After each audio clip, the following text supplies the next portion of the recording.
Tonight, new video showing the moment a would-be assassin fired on former President Trump as people scream and run for cover.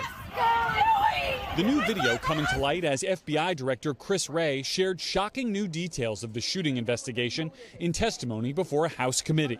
Wray reporting that the shooter managed to fire 8 total rounds and revealing this disturbing evidence extracted from the shooter's laptop. On July 6th, he did a Google search for, quote, how far away was Oswald from Kennedy? It all comes as Mr. Trump holds a rally in North Carolina tonight with security tighter than ever. More Secret Service and law enforcement agents on scene, plus a roof over the candidate's head. There will be no more outdoor rallies this year, campaign sources tell NBC News. The Trump campaign has seen a surge of enthusiasm since the attempted assassination, now gearing up to take on Vice President Kamala Harris. We officially defeated the worst president in the history of our country, crooked Joe Biden. Campaign sources say the former president plans to keep attacks on President Biden front and center and tie Harris to her boss's record on issues like immigration and inflation.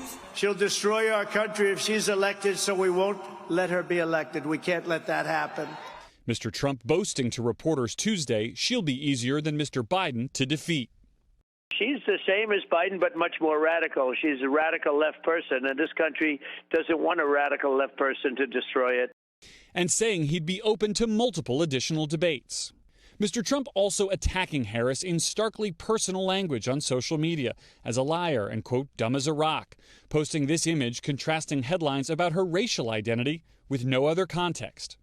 Some House Republicans attacking the vice president as a, quote, diversity hire. 100%. She was a DEI hire. He said he was going to hire, and she didn't. Her record is abysmal at best. Even former Republican Speaker Kevin McCarthy warning his party that attack line will backfire. I would say 2 attacks I've heard Republicans give that are totally stupid and dumb to do is the DEI attack. She is the Vice President of the United States. She is the former U.S. Senator. These congressmen that are saying it, they're wrong in their own instance. All right. Garrett, the former president talked a lot about unity at the RNC. Has that begun to change now?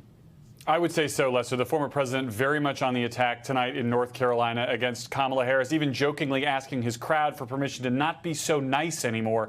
The unity message seems very much a thing of the past for the Trump campaign. Thanks for watching. Stay updated about breaking news and top stories on the NBC News app or follow us on social media.